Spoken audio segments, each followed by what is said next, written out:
I went to Beiyan in the princess's stead for the marriage alliance. It wasn't until 5 years later, when the Nanchu army breached the Yin capital, that I could finally return to my homeland. Only to discover a substitute had taken my place, usurping everything that was mine. My parents became hers, my home became hers. Even my childhood sweetheart, once betrothed to me, had fallen in love with her. Because I had served as the princess's substitute in the marriage alliance, and because of my supposed merit, she became a frequent guest in the palace, a favored guest of the nobles, showered with countless honors and favors. After I returned, she poisoned my tea. Gritting my teeth against the excruciating pain tearing through my insides, I saw her hiding behind my childhood sweetheart, snickering. I snatched a guard sword and swung it down at them. "None of you shall live. We'll all go to hell together." When I opened my eyes again, I had returned to the day the Nanchu army breached the Yin capital. Main text: I pressed my blade against the northern Yin emperor's throat, waiting for the Nanchu army to storm the Taiyu palace. Under their stunned gazes, I raised my eyebrows. "General, you've made this princess wait far too long. Your humble servants await the princess's return." Capturing the Emperor of Beiyan alive meant my contribution surpassed that of my previous life.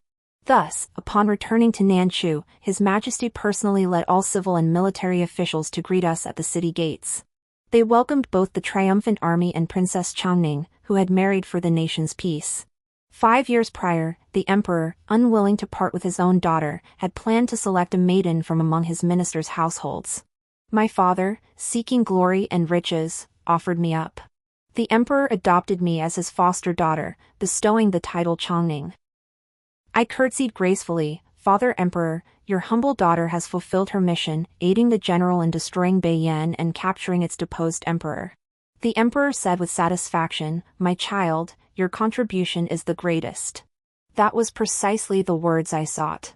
From this day forward, no one could deny I was a meritorious subject of Nanchu.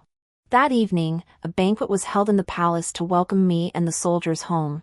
I sat beside the emperor and empress at the feast.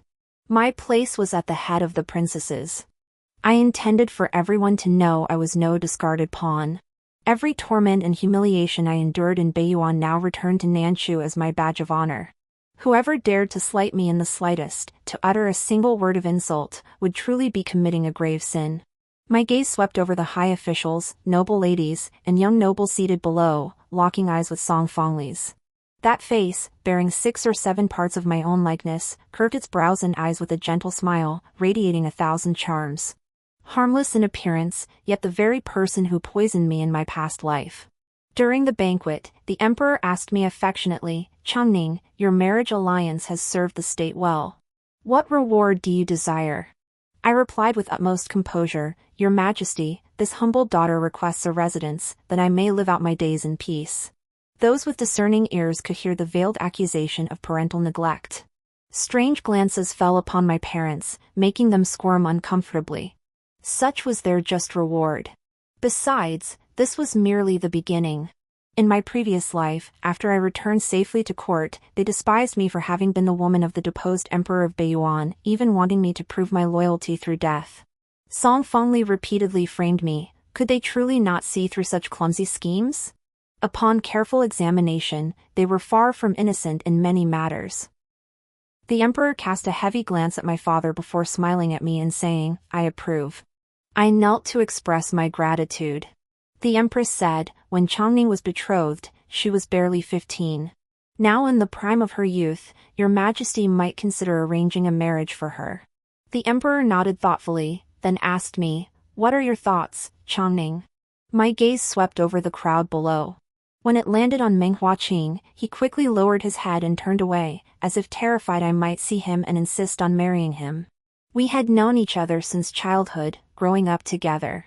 Our betrothal was dissolved because of the marriage alliance. That he fell in love with another girl was something I could fully accept and understand. But he chose to love that impostor instead, shielding and indulging her as she plotted against me time and again. Even knowing she poisoned me, he still shielded her behind him, watching me suffer and die from the poison, his features twisted in agony. That feeling of my organs burning like fire, even now, the memory alone brings pain so intense it nearly suffocates me. I drew a deep breath and spoke slowly. Your Majesty, upon my return to the homeland, I wish to recuperate for a time before discussing other matters. The Emperor agreed. This topic was temporarily set aside. Clearly, many breathed a sigh of relief. Princess Xiaoning sat beside me, silent throughout. Only after the banquet ended did she follow me out. Just like when we were children, she timidly called out, Sister Xiaoning. It was the Xiaoning of Xinxiaoning, not the title Changning. 5 years ago, it was Princess Xiaoning who was originally destined for the marriage alliance. Her birth mother, Consort Lu, knelt outside the imperial study for 2 hours before the emperor revoked his decree.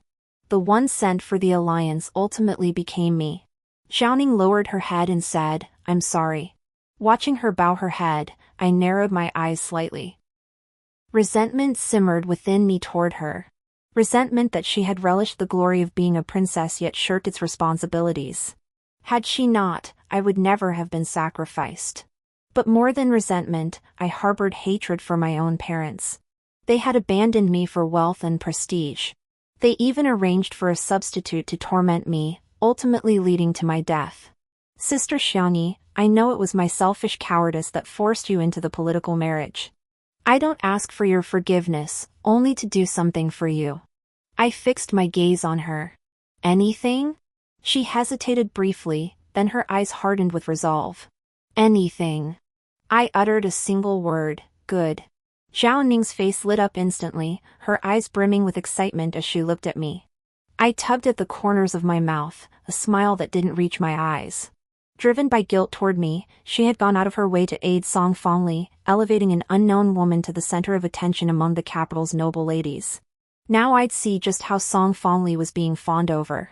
At the palace gates, the Shin family waited for me. Father wore a stern expression, while Mother and Song Fangli sat inside the carriage. Seeing me approach, they showed no intention of coming forward to greet me, instead radiating reproach. Romue, the palace maid by my side, a gift from the Empress, called out, the princess has returned to the mansion. All of the Shin household shall perform the half-bow. Father stared at me in disbelief, but upon seeing the procession behind me, he had no choice but to bow. Only upon hearing Father's voice did Mother and Song Fangli hastily dismount to pay their respects. Amidst their suppressed fury, I let out a soft snort and climbed into the most opulent carriage of the Shin household. Song Fangli supported Mother as she attempted to board. Romue blocked them, the princess is in the carriage. Lady Shin and Miss Song must ride separately. The Shin family's expressions all darkened. I relished watching them, desperate to eliminate me, yet forced to submit. By this lifetime's reckoning, 5 years had passed before I set foot in the Shin residence again. This place had once been my home. But now, the courtyard I'd meticulously arranged belonged to Song Fangli. My home had become hers. In my previous life, Mother had said she'd personally prepared another courtyard for me. For 5 years, I longed for my family day and night. Hearing Mother say that, I never asked to return to my old courtyard. This time, I had all of Song Fangli's belongings thrown out. Seeing this, Song Fangli rushed forward to stop them, accusing me before our parents. Sister, if you want my courtyard, just say so. How can you throw my things out? That's too tyrannical. I gave a signal. The matron approached Song Fangli and delivered 2 swift slaps, one to each cheek. Song Fangli began to cry, her tear-streaked face looking truly beautiful. Therefore, I wanted her to cry even harder. With a glance from me, Romue declared, for speaking disrespectfully to the princess, 20 strokes of the cane. The matron continued the beating. Father and Mother paced frantically. They pointed fingers at me, seething but unable to speak. In the end, they lowered their hands, uttering not a single word. I gave them a dismissive glance before entering the house to rest. Before dawn, I awoke. For those 5 years, I had served the Emperor of Beiyan like a slave, rising early to prepare his porridge and brew his tea. If I failed to attend to him personally, I would be sent to serve others. Even now, reborn and returned to Nanchu, the scars on my body could not be fully erased, and ingrained habits were hard to shake.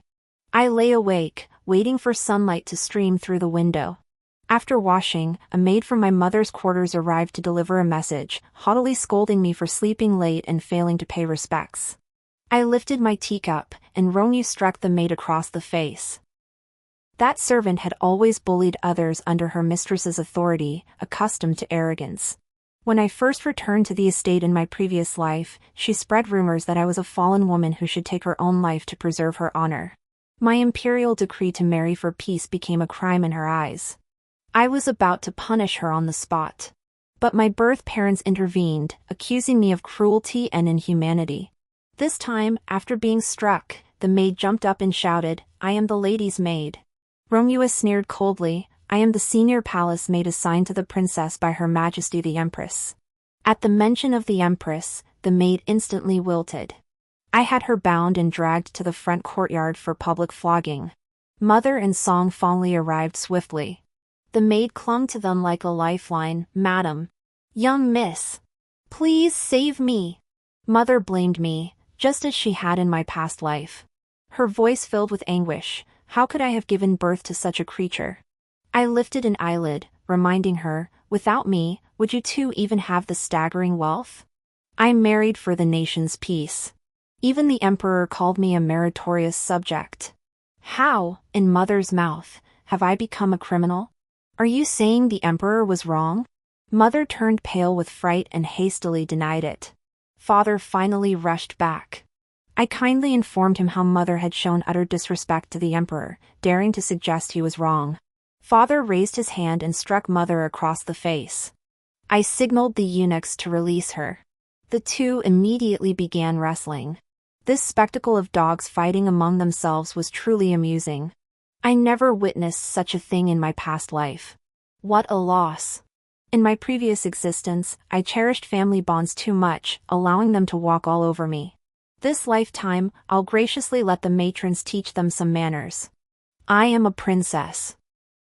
In the Shin household, it is not my duty to pay morning and evening respects to anyone, they must bow and greet me instead. Afternoon found Meng Huaqing seeking me out. He showered me with attentions, hoping to rekindle our past bond. I idly picked at my nails and asked, "What about Song Fangli?" He replied earnestly, "Xiangyi, she bears such a striking resemblance to you. These past 5 years, I've thought of you constantly. Only when I saw her could I find some relief from this longing. In my heart, there has always been only you. Now that you've returned, how could I possibly think of anyone else?" Didn't he find this contradictory? But it didn't matter. The point was, he was actually trying to charm me with his good looks. Such a grand sacrifice must mean he wants something big. Following my old way of thinking, I should have played along, feigned agreement, and first figured out his true intentions. But honestly, he disgusted me. I arched an eyebrow and sneered coldly, "You shameless creature, daring to covet this palace. Guards! Take him to the Imperial Clan office." Why would I give him any leeway? That would be squandering my second chance at life. The guards escorted Meng Huaqing to the Imperial Clan office. I ordered Romeo to accompany them and explain the situation to the minister of the Imperial Clan. No one was to interfere along the way. My parents, Meng Huaqing's parents, all came pleading for mercy. But I remained utterly unmoved. I'd rather stare into space than engage with them. Meng Huaqing was reprimanded by the minister and released shortly after. I never expected him to be detained long over such a trivial matter. It was merely a cold appetizer, meant to tarnish his reputation a little. Let's see how he pretends to be a proper gentleman now. A few days later, rumors about me began circulating in the capital. They said that during my time in Beiyan, my crimson lips were tasted by countless men, that I stripped naked to dance for Beiyan's men, and that I suffered 5 or 6 miscarriages. Whoever started these rumors, I went straight to the palace and wept bitterly before the emperor and empress. I am the emperor's adopted daughter, bearing the genuine title of princess. I married into an enemy nation and captured their emperor alive. The emperor himself praised me, declaring my service meritorious. Now, spreading such rumors is slapping the emperor in the face. Moreover, it proves I sacrificed everything for Nanchu, enduring every hardship in Beiyan. I deserve proper compensation. So what harm could rumors possibly do to me? Oh, right, if I were fragile and cared about a woman's reputation, I might just hang myself from the rafters. But I was a peace envoy. I am a meritorious subject. I deserve the court's commendation and the people's reverence. The emperor bestowed gold, silver, jewels, and silken brocades upon me. His grace is boundless.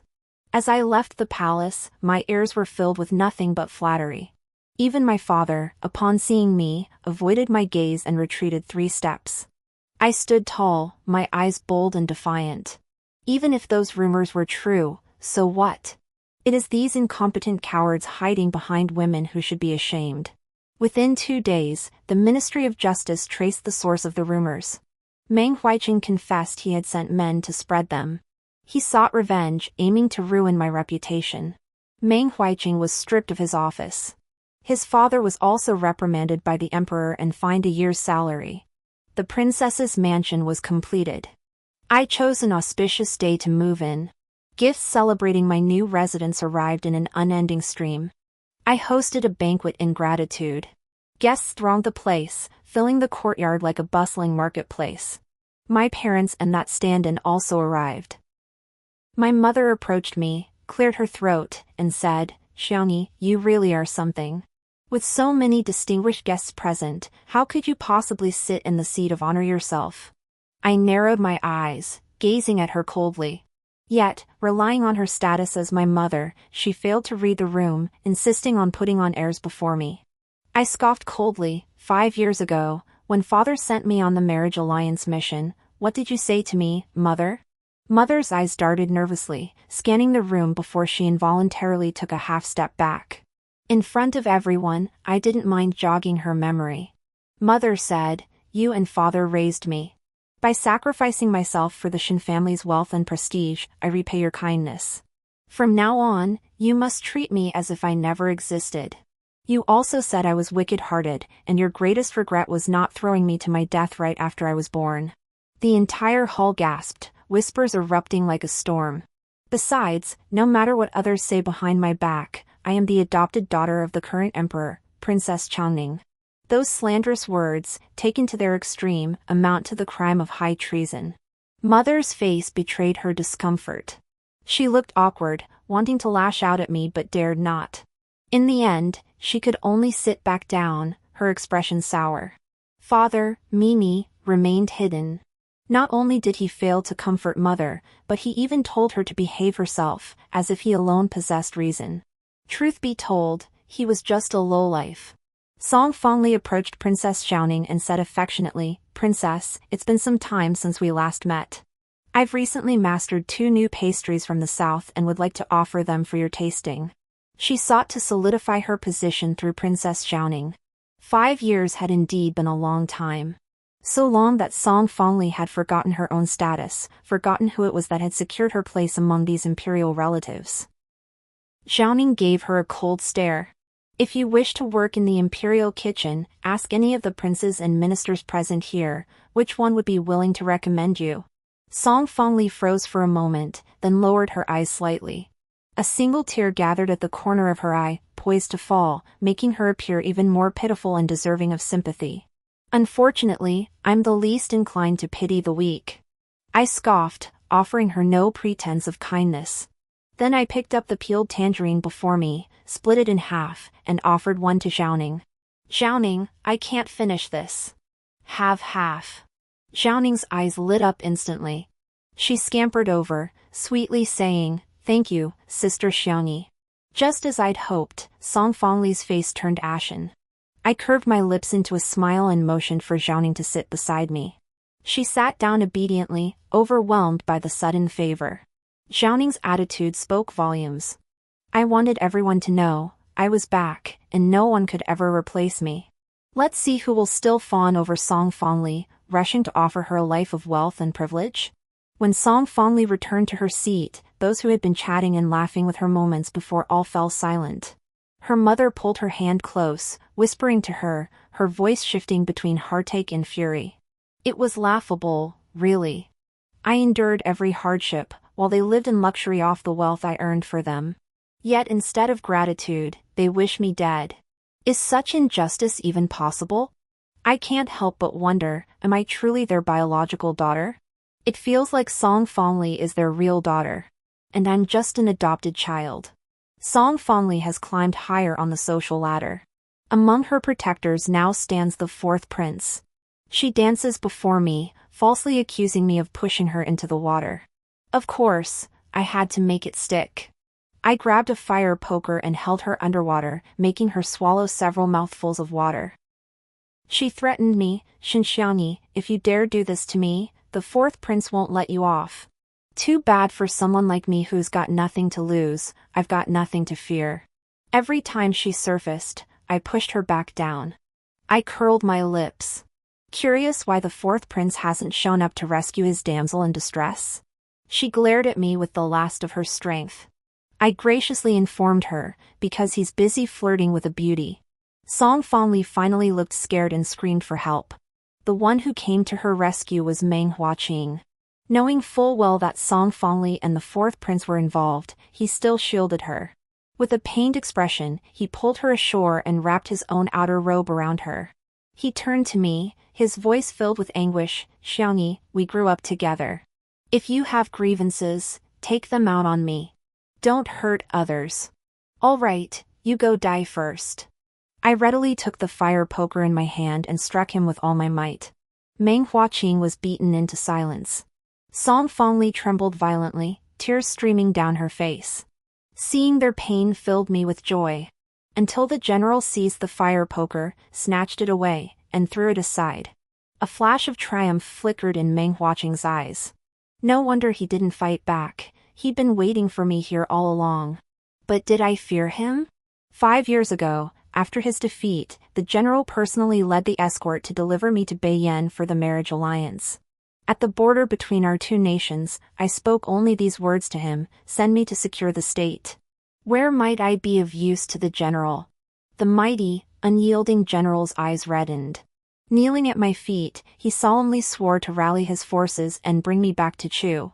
5 years later, the general fulfilled his promise, leading his army to crush Beiyan. During the triumphant return, the general showed me exceptional care. I came to see him as a man of strong justice, deep responsibility, and particular stubbornness. He had always blamed himself for the defeat and the forced marriage 5 years prior. Thus, he felt deeply indebted to me. Song Fongli bowed to the general, her expression pitifully vulnerable.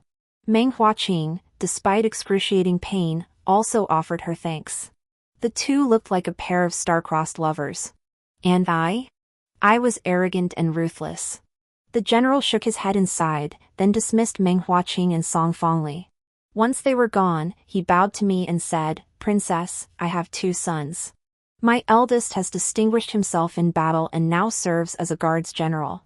My younger son has also excelled in his studies and recently assumed his first post. Both are of marriageable age yet remain unwed." I paused, then burst into laughter. The general was offering up a son to redeem me. I raised an eyebrow. Our dynasty decrees that imperial consorts hold no real power. The general, devoted to his country, countered, charging across battlefields, slaying foes with valor. It brings exhilaration and glory, but it's also a matter of risking one's life. If my son were fortunate enough to marry the princess, he wouldn't have to fight on the front lines or endure the hardships of guarding remote passes. He could stay in the capital as a leisurely, wealthy prince consort. What's not to like? I stared at him intently. But he was sincere, genuine. I couldn't detect a single flaw in his words.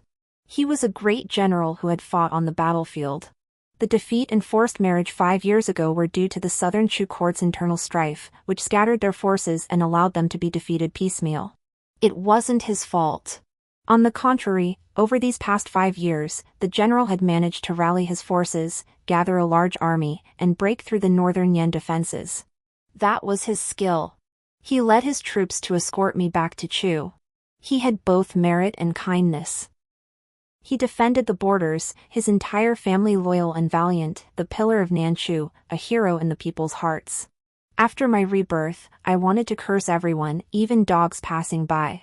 But facing the general, I didn't want to put him in a difficult position. I took a deep breath. Song Fongli jumped into the water herself. She tried to frame me, so I made sure she got what she deserved. She was scheming with the fourth prince. Had I not arranged for someone to trip him, she would have succeeded just now.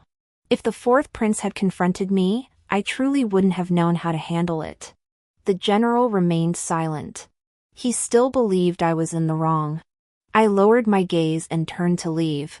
But then I heard the general say, a princess should not handle matters personally. A command would suffice. My footsteps halted, and I couldn't help but curve my lips upward. I've learned my lesson.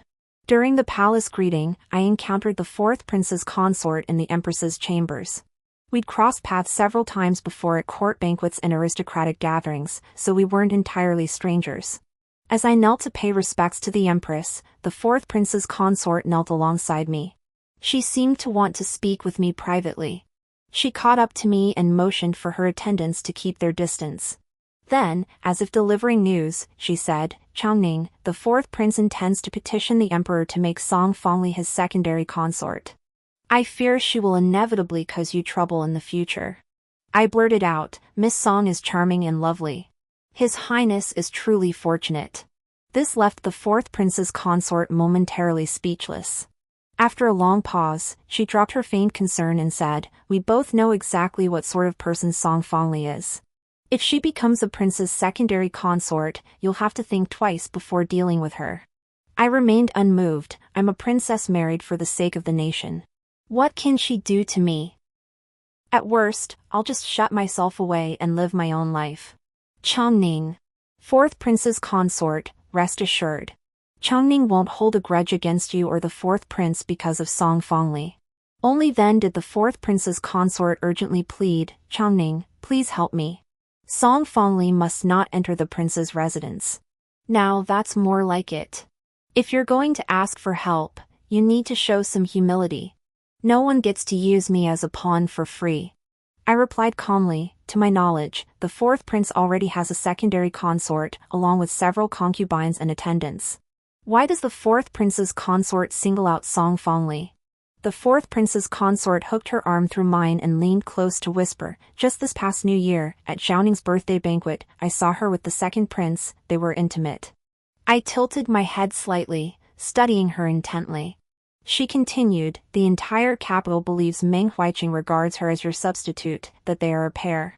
Her affair with the second prince was concealed so deeply, I can't help but question her motives for approaching the fourth prince." I had been gone for 5 years. Song Fongli appeared after my departure. In my previous life, I had people investigate her. Her past was as clean as a blank sheet of paper. Yet she excelled in music, chess, calligraphy, and painting, even mastering palace etiquette. Either she was a prodigy, learning everything instantly, or she was a spy. I turned away from the fourth prince's consort and returned to the palace to see His Majesty. I requested an imperial decree to meet the Marquis of Anil. He was the deposed emperor of Beiyan. After his capture in the Chu capital, the emperor, seeking to pacify Beiyan's subjects, did not execute him immediately. Instead, he was granted the title of Marquis of Anil and placed under house arrest at the Maple Bridge Villa. Presenting my token, the imperial guard stationed at the villa allowed me entry. There he lay, the deposed emperor, eyes half closed, reclining on a chaise under the trees. He appeared utterly content. I gave a cold laugh. It's been a while, but the Marquis of Anil seems to have lost quite a bit of weight. His eyes snapped open, staring intently at me. Then he returned the cold smile. The princess, on the other hand, has grown rather plump. Sleeping until late morning, having clothes brought and meals served, no longer needing to serve anyone, this life is truly luxurious. He fixed his gaze on me, offering no reply. I continued, "Let me share some good news with your lordship. The people of Yen now live in peace and contentment. They all praise the current emperor for his diligent governance and love for the people. They even compose plays mocking the depravity and tyranny of the former Northern Yen emperor." I emphasized the words usurper with deliberate emphasis. His gaze turned icy as he fixed it on me. I flashed a sweet smile, determined to infuriate him. He straightened his expression. "You didn't come here just to spout these trivialities, did you?" "Of course not." I lied through my teeth. A day as husband and wife creates 100 days of affection. "Naturally, I missed you, your lordship, and came to visit." He narrowed his eyes slightly, then suddenly chuckled softly. I've never known which of your words are true and which are false. I replied, your lordship may exchange one truth for one truth from me. He wore an expression that seemed to see right through me. That's your real purpose, isn't it? I didn't deny it. Instead, I asked him, how many spies did you plant in Nanchu? He replied, so many I've lost count. But rest assured, now that Yen is gone, they're just ordinary citizens. I weighed the truthfulness of his words. He asked, in these past 5 years, have you ever been happy? I answered honestly, no. He seemed deeply hurt, so you were just trying to curry favor with me. You lied. In Beiyan, I forced myself to master deception overnight, transforming from a punching bag into a comforting flower. If I failed to serve him well, to placate him, the consequences awaiting me would be unbearable. Recalling my days in Beiyan, I wanted to kill him. Yet he said, the moment you stepped into the Tai Chi hall, I guessed what you intended. With my country fallen and my home destroyed, I'm willing to help you before I die. As if he'd ever truly cared for me. But I'm no naive young girl. I've endured abandonment by my family and a brush with death. His words couldn't fool me. Besides, in my past life, he fled only to be shot down by arrows outside the Tai Chi hall. This time, he didn't get the chance to run. He should be thanking me. I pressed on, my lord, do you recall a woman who bore a striking resemblance to me? She too was a spy. He stared at me blankly, then laughed. If she resembled you, I could never bear to send her as a spy. I smiled back, circled behind him, and placed both hands on his neck, tightening my grip slightly. You dare kill me? He didn't move, but after observing him for 5 years, I could hear not only anger in his voice, but also a hint of panic. I laughed, releasing my grip. I wouldn't dare.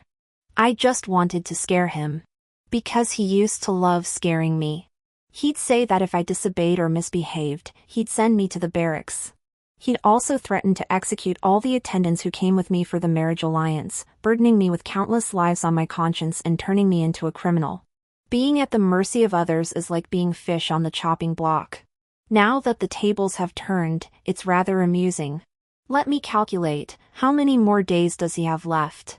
Song Fongli is implicated with 2 imperial princes. Once proven a spy, the emperor will surely take her life. Northern Yen is fallen.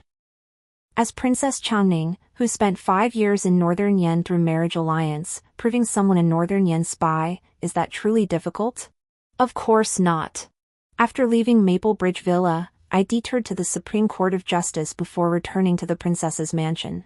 A palace attendant reported that the second prince's consort had sent an invitation, inviting me to attend a flower-viewing banquet. I gladly accepted the invitation. The emperor had yet to designate an heir, and the most competitive contenders were the first and second princes. My first priority was to confirm whether Song Fongli was connected to the second prince and whether the fourth prince's consort's claims were true. When I arrived, the fourth prince's consort was already present. She chatted and laughed with the second prince's consort, appearing as ordinary sisters-in-law getting along harmoniously. The second prince's consort greeted me with a smile, finding flattering words to praise this madwoman. Just as the pleasantries flowed, Song Fongli arrived. Both the fourth prince's consort and I paled simultaneously. After all, in everyone's eyes, she was our mutual rival. I snorted lightly, Miss Song, where is your Menghua Qing? Song Fongli adopted a wounded tone again, saying, Your Highness misunderstands. In the past, young Master Meng showed Fongli kindness not only because he pitied her, but also out of respect for your Highness. Perhaps emboldened by her new patron, or perhaps sensing her schemes nearing fruition, she grew bolder. Shifting her tone, she added, Princess and young Master Meng grew up together, their bond deep since childhood. If any misunderstandings exist, they should be cleared up promptly. This made me burst out laughing. I scanned the room without betraying my thoughts. Most were merely spectators, but only Zhaoning and the fourth prince's consort showed genuine concern and anger, while the second prince's consort observed us. The fourth prince's consort sneered coldly, how could Meng Huiqing ever hope to match the esteemed Princess Changning? Miss Song's words insult not only Changning, but His Majesty, the Empress, and the entire imperial family. This heavy accusation left Song Fongli flustered. She hastily apologized and retreated to the sidelines, looking rather put out. I shot her and the fourth prince's consort a half-smile. They were soon to share the same husband. For the fourth prince's sake, they could be rivals in love or stand on the same side. The fourth prince's consort's olive branch was extended at just the right moment, but I couldn't accept it lightly. Nor was there any need to. I beckoned to Xiaoning. Better to converse with my kind-hearted younger sister. During the banquet, a young maid accidentally spilled tea onto my gown while serving. I struggled to suppress my laughter. Such a clumsy ploy. Did they fear I wouldn't notice the trickery? The second prince's consort reprimanded the maid, apologized to me, and had her personal attendant escort me to a side room to change my clothes. Xiaoning watched me anxiously. Sister Xiaoning, did it burn you? I smiled faintly at her.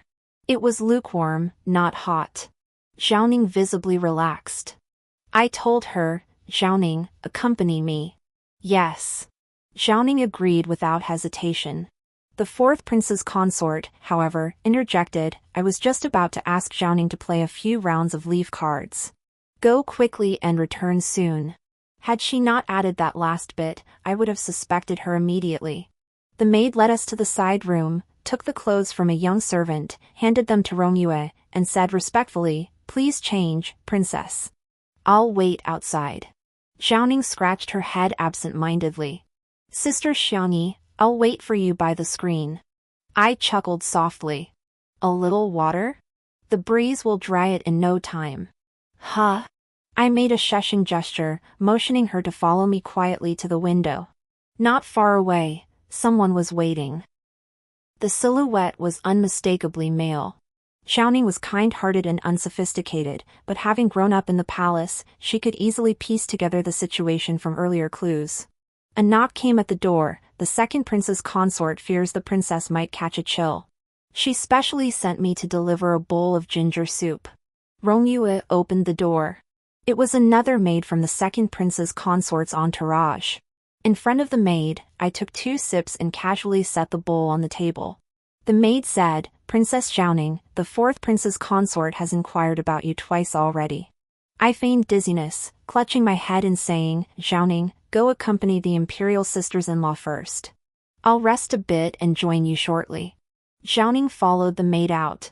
Before long, a large group came searching for me. Indescribable sounds emanated from the side chamber. The fourth prince's consort asked, Has Xiaoning been in the side room the whole time? The second prince's consort declared, It can't be Xiaoning. Everyone, keep your distance. Whispers spread through the crowd.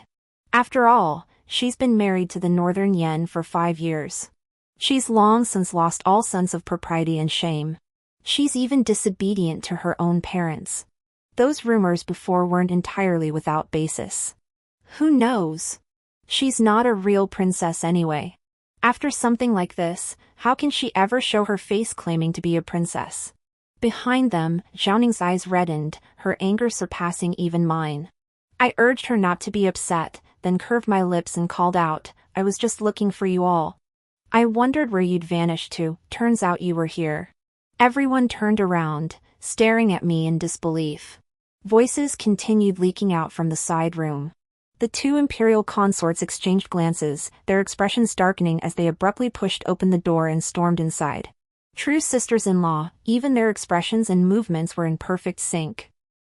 Immediately afterward, a shriek echoed from the room. The second prince's consort's maid blocked the doorway, preventing others from entering. But those in front still saw. The ones caught in the act inside the side room were the second prince and Song Fongli. This drama involved multiple players orchestrating the scheme. Song Fongli and the second prince had long been colluding. She had bribed the second prince's consort's personal maid through the second prince's eunuch. Their scheme was to use the second prince's wife's banquet to send me into the fourth prince's bed. But neither of the 2 princes' wives were pushovers. They both uncovered this plot. The second prince's wife decided to turn the tables, intending to use my hand to eliminate Song Fongli. She had another maid deliver that bowl of ginger soup, which contained an ingredient to enhance the effects of the sleeping potion in the side room. Had I fallen for it, I would have killed Song Fongli. Though I never intended to spare her, the second prince's consort didn't know she wanted to push me over the edge.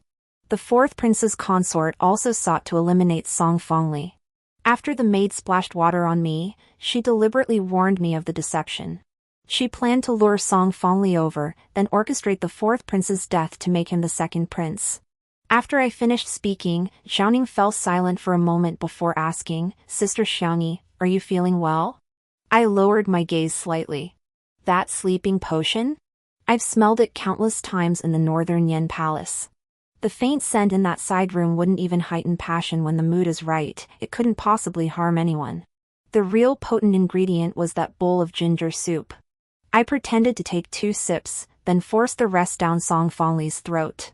The second prince's consort emerged from the side room and dismissed everyone.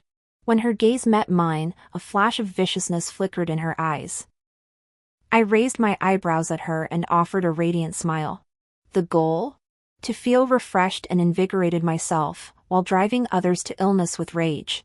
The second prince petitioned the emperor and secured the title of secondary consort for Song Fongli. One must admit, she truly knew how to handle men. She was to be married off from the Shin residence. My parents formally adopted her as their foster daughter, prepared her dowry, and sent her off to her new home. Mother dispatched the most respectable housekeeper to summon me. I sent someone to inquire at the Ministry of Justice. Then I went to the Shin residence in high spirits. Song Fongli declared haughtily, "Shin Xiaoning, you schemed against me, scheming me into becoming the second prince's secondary consort. I should thank you. One day, I'll trample you underfoot and make everyone know, I am Song Fongli, while you merely bear a passing resemblance to me." I chuckled softly. "So that's what you're concerned about? Then you should have never exploited my status and achievements from the start. Just be yourself. Trying to have it both ways? How laughable." She shot back, "You were a political marriage, sold off to Beiyan. Everyone knows you're a worn-out shoe, slept with by the Beiyan men.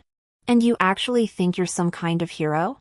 Otherwise, why do you think your birth parents treat me like their own flesh and blood while giving you the cold shoulder? Your very existence is a stain on them." My hand shot out and struck her. Romue immediately stepped forward to wipe my hand, instinctively blowing on it for me. "How dare you strike me?" Song Fongli clutched her half-reddened cheek, trembling with fury. Of course I dared. And I struck again, ensuring both sides of her face matched. My eyes narrowed. "I have served the great Chu with merit," the emperor himself declared it. "Dare you question his majesty's judgment, and you commit treason. Even the second prince would not tolerate you. I am a meritorious subject, having arranged the marriage alliance with Nanchu. This is acknowledged by His Majesty himself. Anyone who dares to mistreat me is questioning the emperor's words. The marriage alliance, meritorious, without fault. No one can use this matter to attack me." Song Fongli glared at me, her teeth clenched. "Shin Xiaoning, your triumph won't last long." I laughed coldly. "And how long will your triumph last? You haven't even entered the second prince's residence yet. Even if you did, what then?" She glared at me viciously before the wedding matron hurried her out. Standing beneath the corridor, I watched from afar. Many guests had arrived, and my parents beamed like 2 blooming flowers. Romeu cleared his throat, tense as if facing a formidable enemy. Only then did I notice Meng Huaqing had approached us unnoticed. He stood beside me, observing the festive bustle, and sighed, "When you were betrothed, I dared not see you off. When she married, I dared not either. While you were in Beiyan, I was powerless to protect her. But the second prince's residence lies within the same imperial city. I can watch over her silently." Instead of anger, I laughed. "Don't come before me acting like a fool." Besides, he couldn't protect Song Fongli. Because I already heard the sound of hurried footsteps approaching. When it came to the second prince, the emperor would first protect his own son and the royal family's reputation. He wouldn't let Song Fongli implicate him. Therefore, the Ministry of Justice would take her away before she left the house. Song Fongli shouted, "I am the second prince's concubine. Who dares to do this?" The Minister of Justice stepped forward personally, by the emperor's command, "Take her away." All the wedding guests witnessed the bride's arrest. My parents and Meng Huaqing were also taken away before everyone's eyes. Someone leaned close to me and asked, "Princess, what's going on?" I shrugged helplessly. Perhaps the prospective secondary consort committed some offense. My parents and Meng Huaqing were too deeply involved with her. It's only natural the Ministry of Justice summoned them for questioning. I trust the ministry will uncover the truth. The Ministry of Justice worked with remarkable efficiency. I merely provided some half-truths and half-lies as leads, and they followed the trail to uncover much more. Song Fangli was indeed a spy for Beiyan. She approached the second prince, who, captivated by her beauty, introduced her to Meng Huaqing. From then on, Song Fangli took up residence in the Shen household, gradually replacing me. She exploited her resemblance to me to win Empress Zhaoning's sympathy, capitalizing on the Empress's guilt toward me to become a favored guest among the nobles and steal numerous secrets. Yet before absolute power, all schemes prove futile. Battlefields shift in an instant, the general's decisions are forged by the realities of the moment. No amount of intelligence gathered by Song Fangli could sway the tide of war. She eliminated every northern Yan spy who knew her true identity, becoming the second prince's genuine confidant. Upon my return to court, I made it clear to all, Song Fangli could never replace me. Her face, so strikingly similar to mine, lost all significance. The second prince sought to place her near the fourth prince, which led to subsequent events. Days later, the Minister of Justice sent word, Song Fangli had died in prison. My parents and Meng Huaqing remained detained. I instructed the messenger to convey this, proceed according to the laws of Great Chu. This palace shall not interfere. The final decision rests with His Majesty. To shield the second prince, all blame was pinned upon Song Fangli, the spy. My father was stripped of his office, and Meng Huaqing's prospects were ruined, though both were released unharmed. My parents came daily to the gates of the princess's residence, begging for my forgiveness. When the crowd gathered thickest before the gates, I spoke aloud, "You claim to be my parents, yet sold your daughter for glory, that much I could bear. For the sake of Great Chu, I would have willingly gone to marry a foreign prince. But when I returned, having faced death countless times, you wished me dead instead, cherishing that spy like a precious jewel. Now that you're implicated by that spy, father stripped of his office, you finally remember my existence? But where in this world is such a bargain to be found? I died countless times in Beiyan. The debt of life and nurturing I owed you is already repaid," words you yourself spoke. But I am not like you. I am not as heartless as you. I will provide you with monthly support silver. As for how and how much I give, that depends entirely on my mood. The onlookers murmured among themselves as my parents finally departed. His Royal Highness the Crown Prince and Zhaoning approached. I hastened to invite them into the mansion. Earlier, I had received Zhaoning's warning that the Crown Prince was among the crowd, that's why I spoke so deliberately. The Crown Prince said, "Sister Changning, you are clear in your affections and hatred, full of compassion and righteousness, and utterly loyal to the Great Chu. I deeply admire you. Should you ever need anything in the future, do not hesitate to ask me." "Thank you, Your Highness. Upon my return to Chu, all will be well." With the Crown Prince's assurance, I felt even more confident. After the Crown Prince took his leave, Zhao Ning informed me that the second prince had been demoted to his fiefdom, and neither he nor the fourth prince could stir up trouble now. I nodded. Without absolute certainty, why would I confront the princes? All I needed was to present the evidence against those two princes. The Crown Prince desires to suppress them more than anyone. Soon after, news arrived from Fengqiao Villa. The Marquis of Anil had passed away. With his spies dragging the princes into scandal, how could the emperor spare him? And so, he finally met his end. As for my good days, they're just beginning. The story ends here. Thank you all for your companionship. See you in the next chapter.